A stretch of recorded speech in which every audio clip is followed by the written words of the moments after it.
Welcome back to your high school sports. This is Roddy Woods. I'm on the line now of second-year coach from Cocke County High School, Coach Scotty Dykes. Coach, welcome back to your high school sports. I appreciate it, Roddy. Glad to be here. Hey, Scotty, I know that the way COVID has got things going crazy, you guys just wrapped up your would you call it spring practice, or what would you call what you just wrapped up? Well, I definitely won't call it spring practice because we weren't able to actually go through spring with COVID and everything. So, well, it's unfortunate for us because that was a big time for us being a first spring we would have had with the team. So we just come out of our first part of summer where we got to work with the kids for about 3 weeks. Obviously in small groups for the most part of that. It's because of the COVID stipulations and safety precautions everyone's having to go through. So we're just coming out of that, and now of course we're on dead period and hoping to go forward here in a couple of weeks with our summer workouts and getting ready for the season. Well, I know that TSSAA has scheduled everybody to come back after July the 5th. You know, that's when the dead period's over. But do you have any idea what kind of practice you'll have when you come back yet? No, we're going to go in with, of course, plans of going in and what a normal summer would look like, working out, installing the offense and defense and all that good stuff. But also we'll have to go in with a backup plan in case we can only do certain small groups or having it look different than how it would normally look in years in the past. So I'll sit down with the athletic director and some of the school people and talk about some of the options, and then we will talk about it as a staff, and we'll go from there. But I don't think anyone knows for sure or certain how it'll look come July 6th. Well, I've heard some rumors, and I want to see if you've heard this rumor. Some of the coaches, I talked to Coach Hunt at Maryville and Coach Rankin at Alcoa, and they threw the idea out there of just playing district games. What do you think about that? Have you heard anything about that? I have heard that, and that would, to me, is fine. I guess it keeps everybody a little bit closer in vicinity.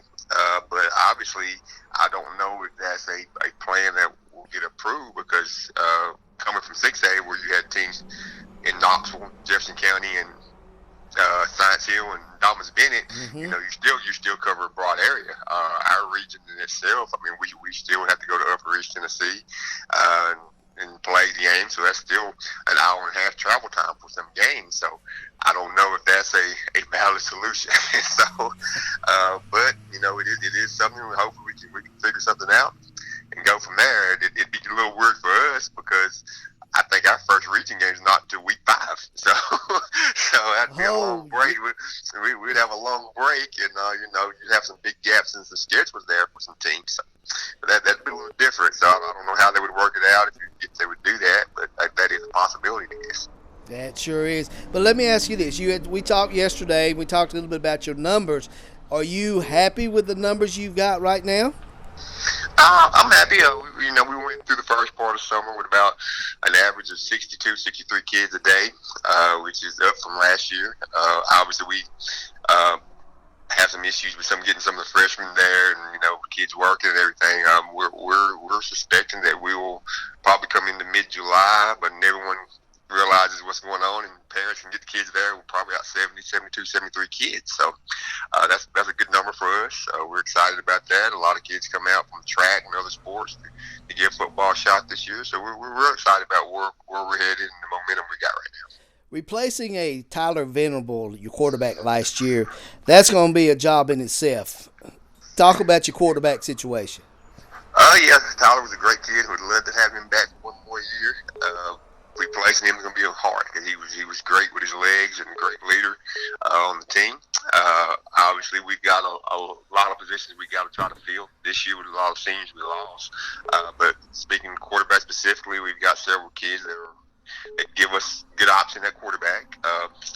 Without calling out any names, we got a couple, one kid senior, a couple of juniors, and one sophomore that are behind to be the starting quarterback, and they all bring something different to the table, and we hope one of them will be a clear-cut leader for that position by the time we get to mid-July, so we can start focusing on putting, building the offense around that young man. When you I know you're excited when you took over this program last year. Do you have a plan in your head that you would like to be at in I know you gave yourself a timetable. I know you, and I know that you have a timetable in your head. But where are you at second year going in? Well, it's kind of fun here. Like it would be the second year. We play the season starting August 14th, August 21st, first game. It would be my second season going in. We would not have had one spring practice, Oh, yeah. and we've had a limited summer.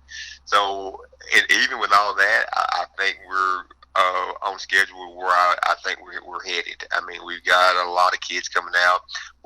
We've got some systems in place for the youth league groups, middle school age kids, and got some stuff going, trending in the right direction to high school. Obviously now we got to apply that stuff onto the field and win football games. I mean, so that's the ultimate sign of a winning program, obviously. So we think we've got some stuff in place where we've got solid foundations and systems to help the kids get to the next level if they want to play college football and compete at the highest level in the state of Tennessee. I mean, we've made some gains in the weight room, some tremendous gains in the classroom. Now, again, we've got to create a winning culture in everything we do, and I want to say we're right on point with that. Still haven't got everything fixed. I had some growing pains and learning curves myself as a first-year head coach, but I think as a staff and as an administration, we've come a long way, and I think we're right where we want to be. Scotty, it sounds real good. Sounds like you got Cocke County back on that winning track again. Let me ask you last question, personal. How are you and Stacy and the family doing? Our family's doing great.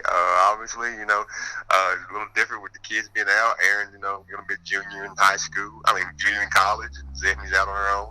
So it's a little different, She has more time to complain on me about doing stuff. So gotta have that honeydew list. Yeah, it creates a big honeydew list for me, Roddy. But everything's going good on our side. I hope your family's doing well. Hope everyone's out there doing well. We're in some, some different times. A lot of things happen in our society.